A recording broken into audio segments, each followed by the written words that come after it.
Hello everyone. We were studying Francis Bacon's essay of studies. और जो पिछली वाली क्लास थी उसमें हम ये जो essay है ऑफ स्टडीज़ इसको कंप्लीट डिटेल से स्टडी कर चुके हैं। और ये जो आज की क्लास है ये MCQ से रिलेटेड है।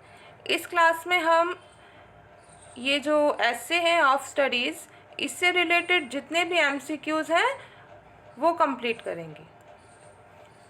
तो स्टार्ट करते हैं आज की क्लास।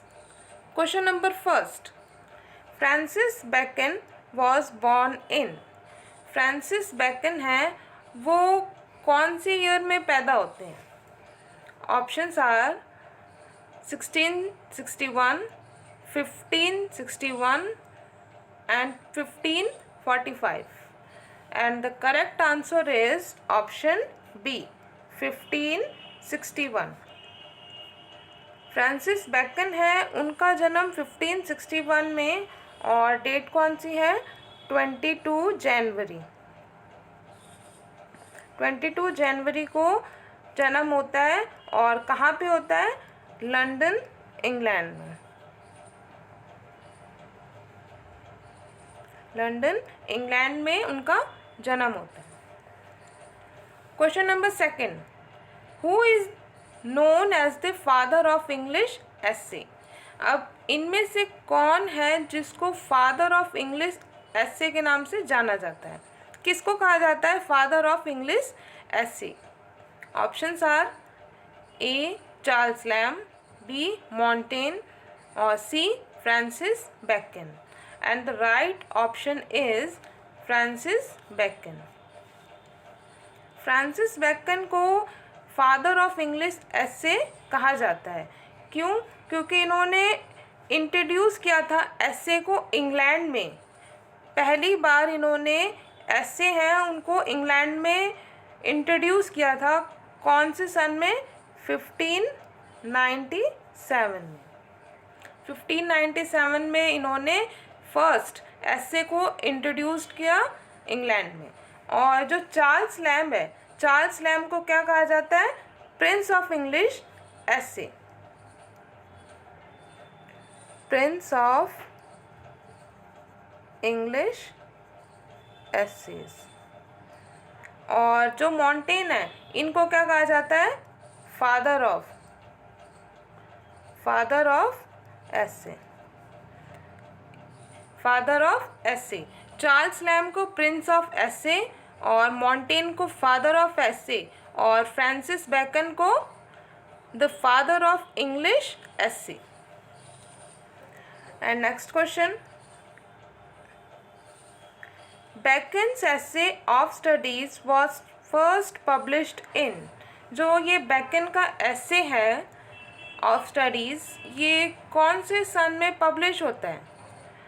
ऑप्शंस ए 1597, बी 1601 और सी 1579। And the right answer is option A 1597। 1597 को बैकन का ये जो ऐसे है ऑफ स्टडीज ये पब्लिश होता है। क्वेश्चन नंबर 4, बैकन्स एसे टीच अस। जो बैकन के ऐसे हैं वो हमें क्या शिक्षा देते हैं, क्या सिखाते हैं? ऑप्शंस देखिए, ए वर्ल्डली विजडम, सांसारिक ज्ञान, या फिर B benefits of exercise. Exercise हैं उनके क्या क्या लाभ हैं, या फिर लर्न बुकिश रूल, या जो किताबों के जो नियम हैं वो सिखाते हैं। तो इसका करेक्ट आंसर क्या हो जाएगा? Worldly wisdom, option A. Worldly wisdom सांसारिक ज्ञान की वो शिक्षा देते हैं हमें। बैकन्स के जो ऐसे हैं वो सांसारिक ज्ञान की शिक्षा देते हैं। Question number 5, what is the difference between crafty man and wise man as far as studies are concerned according to Bacon। अब डिफरेंस बताना है किसमें, क्राफ्टी मैन और जो वाइज मैन, जो चालाक आदमी होते हैं और जो बुद्धिमान व्यक्ति होते हैं, जो ये ऑफ स्टडीज ऐसे है, इनके बीच में डिफरेंस बताया गया है। अब वो अकॉर्डिंग टू बेकन के अनुसार वो क्या डिफरेंस है वो बताना है। Option A, crafty man use them and the wise man condemn studies. जो क्राफ्टी मैन होते हैं वो तो स्टडीज़ का यूज़ करते हैं, और जो वाइज मैन है, जो बुद्धिमान व्यक्ति होते हैं, वो स्टडीज़ की निंदा करते हैं। Option B, crafty man condemn studies and the wise man use them. या फिर जो चालाक व्यक्ति होते हैं वो क्या करते हैं, स्टडीज़ की निंदा करते हैं, अध्ययन की, और जो बुद्धिमान व्यक्ति होते हैं वो यूज़ करते हैं स्टडीज़ को। या फिर क्राफ्टी मैन कंडेम स्टडीज़, जो क्राफ्टी मैन है वो निंदा करते हैं स्टडीज़ की, एंड द वाइज मैन, जो वाइज मैन होते हैं, learn all the bookish rules of studies. वो जो भी किताबों में जो भी किताबी नियम हैं वो सीखते हैं। तो इसका करेक्ट ऑप्शन क्या हो जाएगा, option B, crafty man condemn studies. Crafty man होते हैं जो चालाक व्यक्ति, वो तो अध्ययन की निंदा करते हैं, और जो बुद्धिमान व्यक्ति होते हैं वो क्या करते हैं, स्टडीज़ को यूज़ करते हैं, स्टडीज़ का यूज़ करते हैं। अब देखिए question number 6, according to Bacon reading makes a man. अब बेकन के अनुसार जो हम पढ़ते हैं, पठन व्यक्ति को क्या बनाता है। Option A ready, option B full, और ऑप्शन सी एग्जैक्ट। तो इसका राइट आंसर क्या हो जाएगा, full, option B.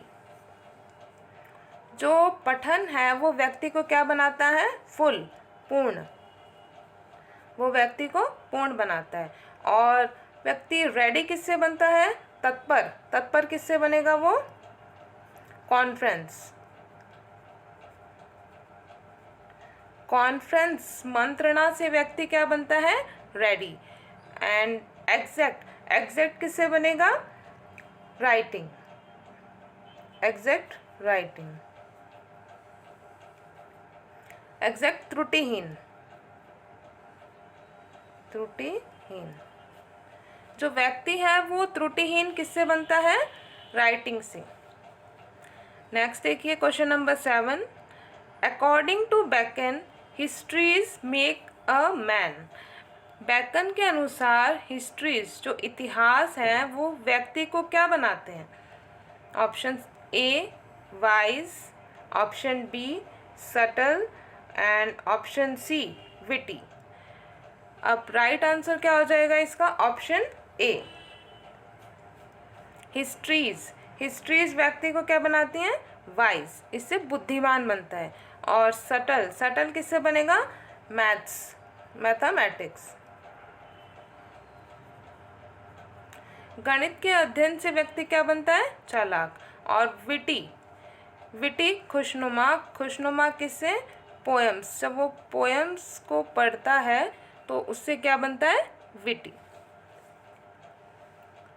Question number 8, according to Bacon natural philosophy make a man. अब जो बेकन के अनुसार जो प्राकृतिक दर्शन है वो व्यक्ति को क्या बनाता है। ऑप्शन देखिए, option A deep, option B grave, या फिर option C able to content. तो इसका करेक्ट आंसर क्या हो जाएगा, ऑप्शन ए डीप। वो नेचुरल फिलॉसफी से पढ़ के क्या बनता है, डीप, गूढ़, गूढ़ बन जाता है व्यक्ति नेचुरल फिलॉसफी से। और ग्रेव किससे बनेगा, गंभीर, वो मॉरल्स, नीति शास्त्र का अध्ययन करके वो क्या बनता है, grave. Able to content, rhetoric, जो तर्क शास्त्र होता है उसका अध्ययन करके एबल टू कंटेंट, वो तर्क करने के योग्य बनता है। अब देखिए next question, according to Bacon mental defects can be removed by. अब बैकन के अनुसार जो मेंटल डिफेक्ट्स हैं, जो हमारी बुद्धि की कमियां हैं, वो कैसे दूर की जा सकती हैं? एप्रोप्रिएट मेडिसिन्स, उचित दवाइयाँ लेके, या फिर एप्रोप्रिएट स्टडीज़, उचित अध्ययन के माध्यम से, या फिर सी रेगुलर एक्सरसाइज, नियमित व्यायाम करके। तो राइट आंसर क्या हो जाएगा इसका? ऑप्शन ए। जो हमारी दिमाग की, हमारी मानसिक जो भी कमियां हैं, बाधाएं हैं, कमियां हैं, वो हम कैसे दूर कर सकते हैं? एप्रोप्रिएट स्टडीज़, उचित अध्ययन के द्वारा हम हमारी जो भी बाधाएं, रुकावट, मानसिक जो भी बीमारियां हैं, वो सब कैसे दूर कर सकते हैं? अध्ययन के माध्यम से। Next question, which is not a feature of Bacon's essay. अब इनमें से कौन सा फीचर बैकन की एसे हैं उनका नहीं है? Option A practical wisdom, option B personal, या फिर सी कॉन्फिडेंशियल, या फिर D both B and C. तो प्रैक्टिकल विजडम, जो हमारी व्यावहारिक बुद्धि, या फिर व्यक्तिगत, या फिर कॉन्फिडेंशियल गोपनीयता, तो जो बैकन के ऐसे हैं वो उनमें पर्सनल और कॉन्फिडेंशियल ये फीचर्स नहीं मिलते। और ये जो है प्रैक्टिकल विजडम, जो हमारा व्यावहारिक ज्ञान होता है, ये सब जो बैकन के ऐसे हैं उनमें ये फीचर होता है। तो करेक्ट आंसर क्या हो जाएगा? Option D both B and C, ये जो फीचर हैं बैकन के ऐसे के नहीं है। Next question, Bacon compares natural abilities to. अब जो बैकन है वो कंपेयर करता है नेचुरल एबिलिटीज़, जो प्राकृतिक जो योग्यताएं हैं, जन्मजात योग्यताएं, उनको किससे कंपेयर करता है? Option A natural plants, option B subjects, या फिर सी एक्सरसाइज। तो इस ऐसे में बैकन नेचुरल एबिलिटीज़, जो हमारे जन्मजात योग्यताएं होती है, उनको natural plants, option A natural plant से कंपेयर करता है। जो जैसे प्राकृतिक पौधे होते हैं, उनको छटाई की आवश्यकता होती है ताकि उनका विकास हो सके अच्छे से, उसी प्रकार जो हमारी जन्मजात योग्यताएं हैं, उनको किसकी आवश्यकता होती है विकसित होने के लिए? अध्ययन की, स्टडीज़ की। किसकी? स्टडीज़ के द्वारा उनका अच्छे से विकास हो सकता है। तो किससे कंपेयर कर रहा है? Natural plants. अब question number 13, in the essay of studies सिमनी सेक्टर्स रेफर्स फॉर। जो ये फ्रेज है सिमनी सेक्टर्स ऑफ स्टडीज ऐसे में किसके लिए आया है? Option A types of books के जितने भी प्रकार हैं उनके लिए, या फिर फिलोसफर्स जो भी दार्शनिक हैं, या फिर सी नेचुरल प्लांट्स जो प्राकृतिक पौधे हैं उनके लिए। तो करेक्ट आंसर क्या हो जाएगा इसका? Option B. जो फिलोसफर्स हैं, दार्शनिक, मध्य युग के जितने भी दार्शनिक थे उनके लिए ये फ्रेज आता है सिमनी सेक्टर्स। Next question, according to Bacon shooting is good for. अब बैकन के अनुसार इस ऐसे में वो कुछ गेम्स वो बताता है कि वो हमारे बॉडी के कौन कौन से पार्ट्स के लिए इम्पॉर्टेंट है। तो जो शूटिंग किसके लिए अच्छी बताता है? Option A lungs and breast, या फिर बी स्टमक, या फिर सी हेड। तो करेक्ट आंसर क्या हो जाएगा? Option A. Option A lungs and breast के लिए शूटिंग गुड है। और स्टमक के लिए कौन सी क्या एक्सरसाइज वो गुड बताता है? जेंटल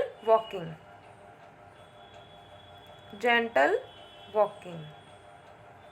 और हेड के लिए क्या अच्छी एक्सरसाइज बताता है? राइडिंग। घुड़सवारी है उसको हेड के लिए अच्छे बताता है। Next question, if a man wit be wandering he should study. अब क्या कह रहा है कि अगर मनुष्य की जो बुद्धि है वो स्थिर नहीं है, भटकती है, तो उसे किसका अध्ययन करना चाहिए? Option A mathematics, option B law cases, या फिर ऑप्शन सी फिलॉसफी। तो करेक्ट आंसर क्या हो जाएगा इसका? मैथमेटिक्स। फ्रांसिस बेकन कहता है कि अगर मनुष्य की बुद्धि भटकती है तो उसे किसका अध्ययन करना चाहिए? मैथ्स का। क्योंकि मैथ्स का अध्ययन करते हैं तो हमें हर शुरू से लेके अंत तक हमारा ध्यान उसी में होना चाहिए। अगर थोड़ी सी भी चूक हो जाती है तो क्या होता है, पूरी के पूरा जो भी सवाल है वो क्या हो जाएगा? गलत हो जाएगा। तो हमारी बुद्धि क्या होनी चाहिए? एकदम उसी पे कंसंट्रेट होनी चाहिए, इधर उधर नहीं भटकनी चाहिए। और लॉ केसेस हैं उनका अध्ययन कब करना चाहिए? जब हमारी मेमोरी है वो अनस्टडी हो। अनस्टडी मेमोरी के लिए हमें लॉ केसेस का अध्ययन करना चाहिए, जब हमारी बुद्धि क्या हो? अस्थिर हो। और फिलॉसफी का अध्ययन कब करना चाहिए? जब हमारी जो भी थिंकिंग है वो क्या हो? Confused.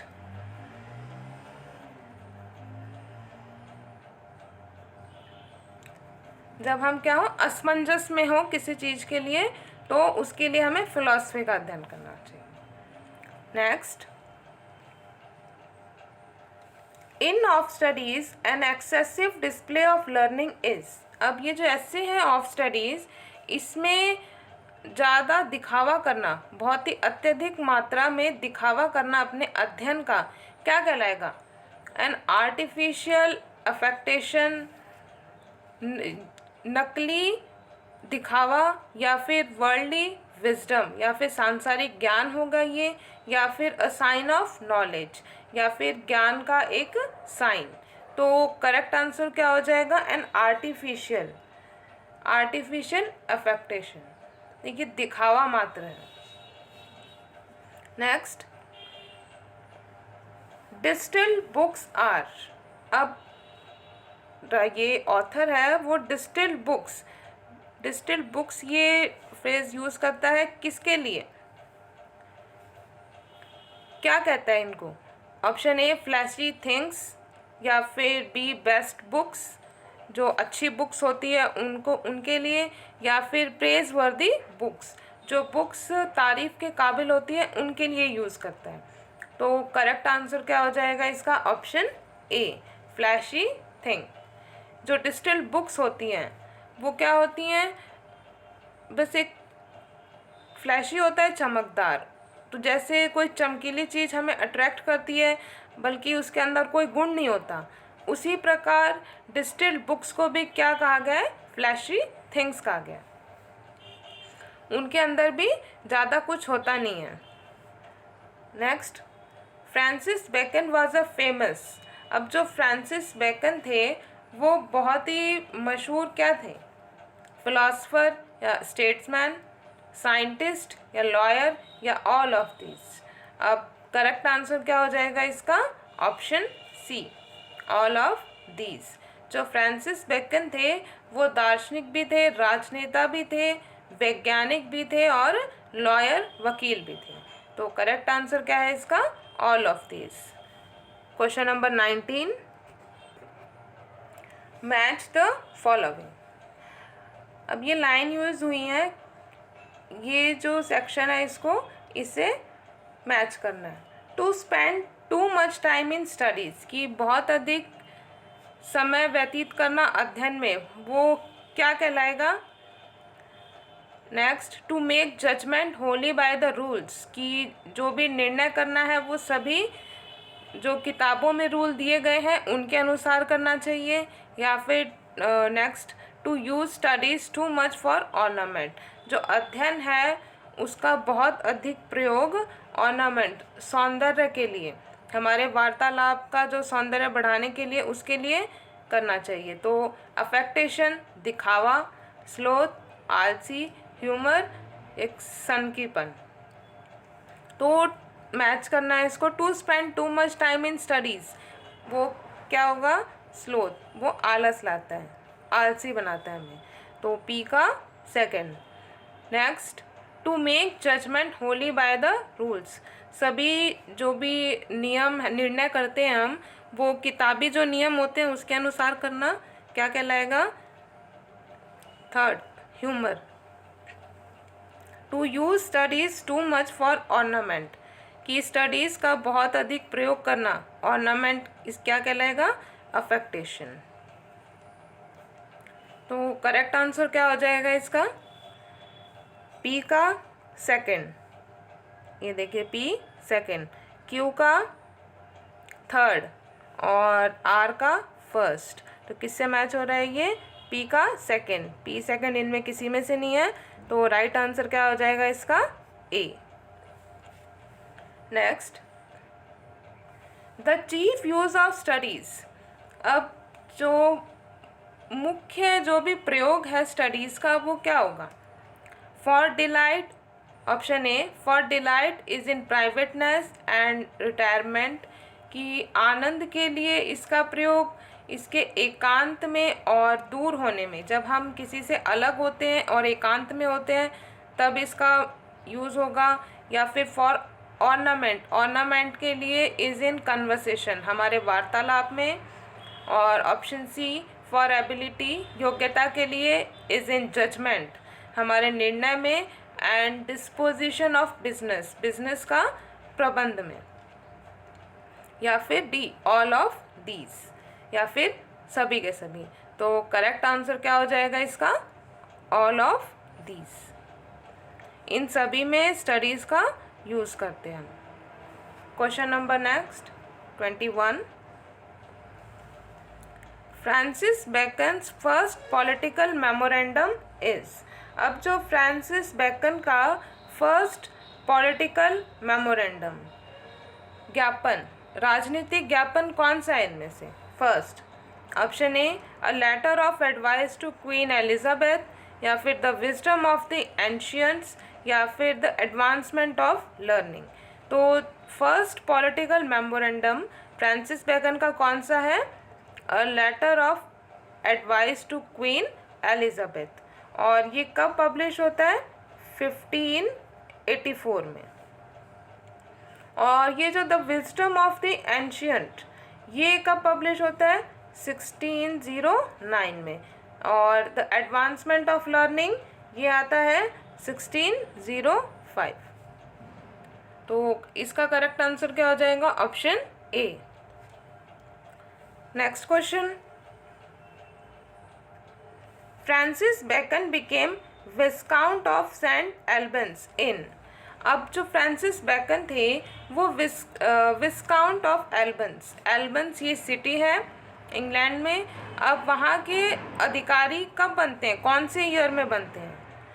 Option A 1621, option B 1521, या फिर ऑप्शन सी 1618। तो करेक्ट आंसर क्या हो जाएगा इसका? ऑप्शन ए 1621। 1621 में फ्रांसिस बेकन ये विस्काउंट ऑफ सेंट एल्बन्स बनते हैं। और 1618 में वो क्या बनते हैं? Lord chancellor, Lord chancellor.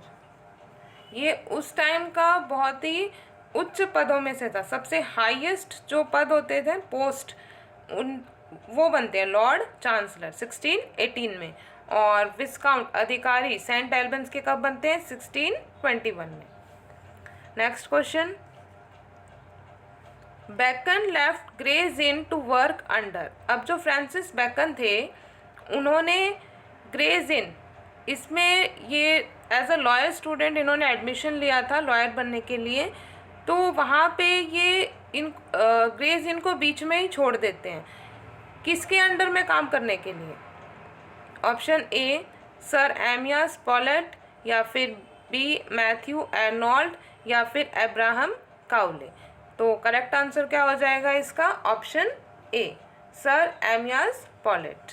ये सर एमियास पॉलेट के अंडर काम करने के लिए ग्रेज इन को छोड़ देते हैं। और ये एमियास पॉलेट होते कौन है? ये ब्रिटिश एम्बेसडर होते हैं, फ्रांस में ब्रिटिश एम्बेसडर होते हैं। अब next question number 24, Bacon's contemporary was, जो फ्रांसिस बैकन थे उनके समकालीन कौन थे? Option A Shakespeare, option B Oliver Goldsmith या फिर ऑप्शन सी जॉन कीट्स। तो करेक्ट आंसर क्या हो जाएगा इसका? Option A Shakespeare. जो बैकन थे उनका लाइफ स्पैन कितना है? 1561 से लेके 1626, और जो शेक्सपियर है वो 1564 से लेके 1616, ये इनका लाइफ स्पैन है। तो जो शेक्सपियर थे वो बैकन के समकालिक थे। Question number 25, Francis Bacon was died on, जो फ्रांसिस बैकन थे उनकी मृत्यु कब होती है, कब मरते हैं वो? ऑप्शन ए 22 जनवरी 1626 या फिर 9 अप्रैल 1626 या फिर 10 अगस्त 1527 को। तो करेक्ट आंसर क्या हो जाएगा इसका? 9 अप्रैल 1626 को इनकी डेथ हो जाती है। और ये कहाँ पे होती है? Arundel mansion of Highgate outside London, वहाँ पे इनकी डेथ हो जाती है। और इनको दफनाया कहाँ जाता है? Saint Michael's Church in Saint Albans, यहाँ पे दफनाया जाता है इनको। तो ये थे MCQs ऑफ स्टडीज से रिलेटेड। अब आज के लिए बस इतना ही। अब जो नेक्स्ट क्लास होगी उसमें मिलते हैं। और अगर आपने हमारा फेसबुक पेज नहीं ज्वाइन किया है तो उसको ज़रूर ज्वाइन कर लीजिए। एजुकेशन धाम नाम से फेसबुक पेज है, आप उसको भी ज्वाइन कर सकते हैं। अब मिलते हैं नेक्स्ट क्लास में, तब तक के लिए गुड डे।